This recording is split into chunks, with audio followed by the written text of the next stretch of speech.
Well, this is really unfortunate. Apparently,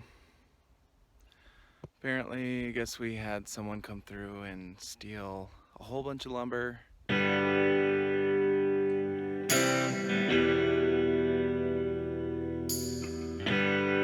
Welcome back to the Heart and Home channel. This is episode 19 of the DIY Barndominium build. And this week, we're going to continue our installation of the bubble wrap and the steel on the roof. We've got a lot of obstacles in the way here, so it's gonna be a little bit challenging, but we're gonna get through it nonetheless. Starting an earlier shift, so I am starting to get here during the sunrise in the morning, which makes me super happy because I love this time out here. So let's go.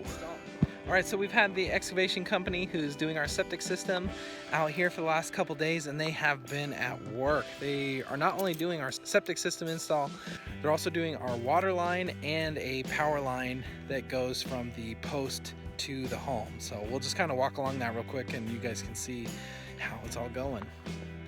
They're working really hard and got a ton of stuff done. They have to come back for one additional day, but that's not really a surprise given how much rock that they have to go through. So we'll just go through it.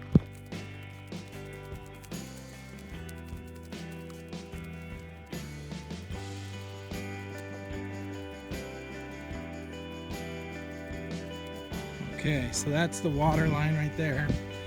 And then over here we've got the drain system here. 3 rows of that. If we end up adding on more to this home, we will have to add more rows to this. But this is good. Unfortunately, we barely have any trees, and one of them just happened to be in the way, so there's our next casualty. Poor guy. We needed you.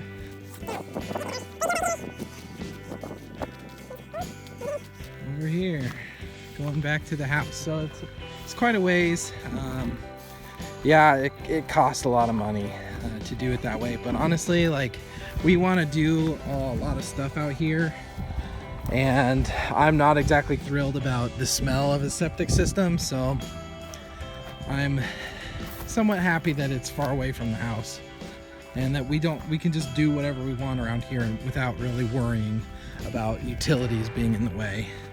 Here's the tank right outside the house. I think this is in a good spot. I think if anything, I'm going to be putting a deck like in this area, so having this over here will work out great. So the power is the post is gonna be out there, and then we're gonna have a meter base out there. He said that we only have to go 3 feet if it's from the post to the meter base, 3 feet down for that, and then it's only 2 feet for meter base to whatever else you do. So we're 2 feet down at least here, and yeah, then we're gonna put our stuff in there. So I think that'll work out pretty good. This is going to be interesting tomorrow, given that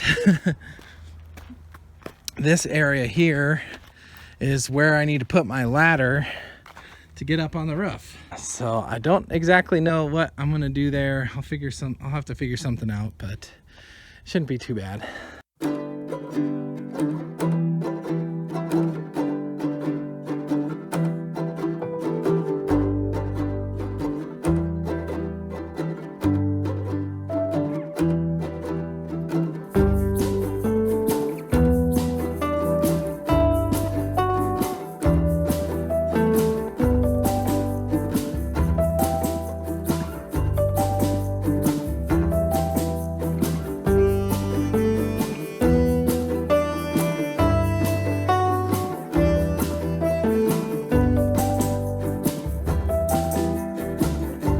So I had a few screws that weren't able to connect with any of the purlins.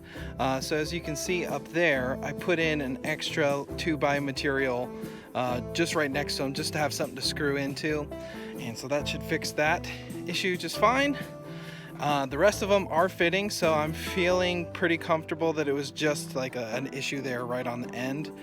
Now I think I'm gonna do 3 more and do 3 more sheets, see how those go, and we'll continue to go from there.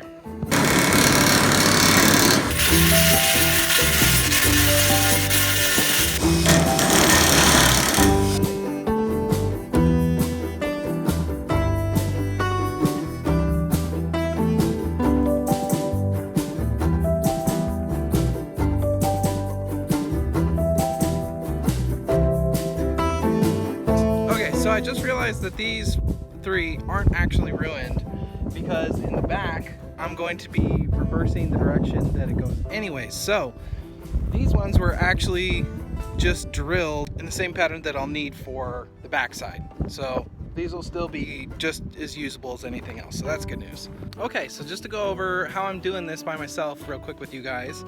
It's really simple. My neighbor gave me the idea on how to do this. But basically he said that he just put a clamp on his and then tied a rope to it. So that's what we did. Now, I was a little worried that that might give way because these aren't like the best clamps in the world. So I added a backup one here at the back. And so we just tie off to this one and then loop it around there onto that one. And that seems to be strong enough to cover it. That way if one of them fails, then I have time to go back and fix them before I ruin a sheet of steel.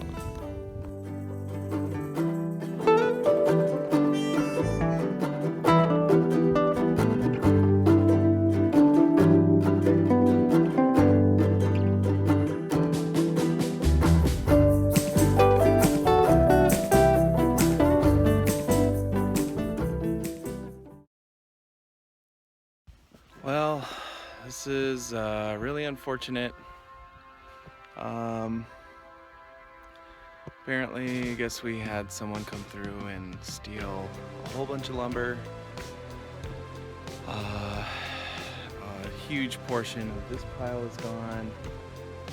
I don't know about here. Doesn't look like any was stolen from here. It's just really disappointing.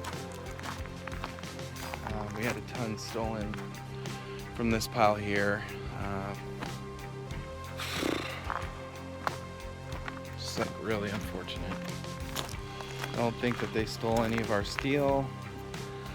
It's pretty difficult to take. Just really bummed out. Like, the lumber's not even like worth that much right now. Just poopy. Well, on the bright side, it's going to take a lot less time to hide all of our lumber because we don't have very much left. Okay, so here is all of the lumber that we have left. Not a whole lot. After looking at it and kind of counting what we have versus what we need,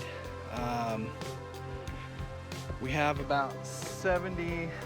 So about this, the left half there, the 2x6x12s.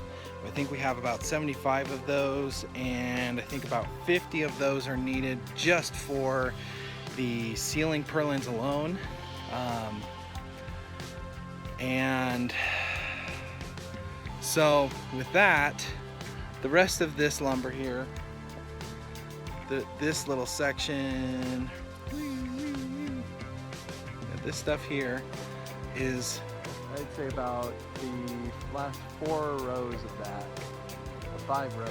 The last 5 rows of that is all that we have left for framing the outside. So between my experiments with the trusses that lifted up the truss bays, the little mini trusses that lifted up the truss bays, and the theft that we just had,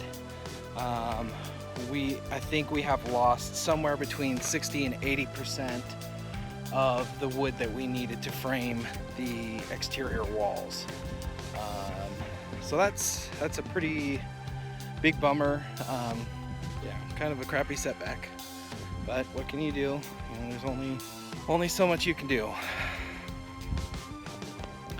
All right, so just to kind of wrap up for the week, we are pretty bummed out about the theft. Losing that much money, you know, thankfully it could have been a lot worse, but losing that much was uncomfortable, and we're realizing that in order to move forward, we need to protect ourselves from things like that happening more in the future. So we're considering some pretty drastic things to mitigate that risk in the future, a lot of which are things that I think are actually going to make the channel quite a bit more interesting for you guys. So I think that should be a pretty good thing for YouTube. I think pretty soon Whitney and I will get together and just kind of film what we're kind of thinking, and just just kind of inform you guys what direction we're going. So stay tuned for announcements on that sort of stuff. Sorry, kind of ended abruptly there, but that's it for this week. If you thought this video was entertaining or informative, please consider hitting that thumbs up, as it helps us a great deal with the algorithm. If you're into DIY, home building, light homesteading, or the debt-free lifestyle, please consider hitting that subscribe button and the bell for notifications when we post videos in the future. I think we've got a lot of cool stuff lined up, especially now with the direction that we're heading, and I think that that's going to be some fun content for you guys if you're considering doing anything like what we're doing here. I'll catch you guys next time.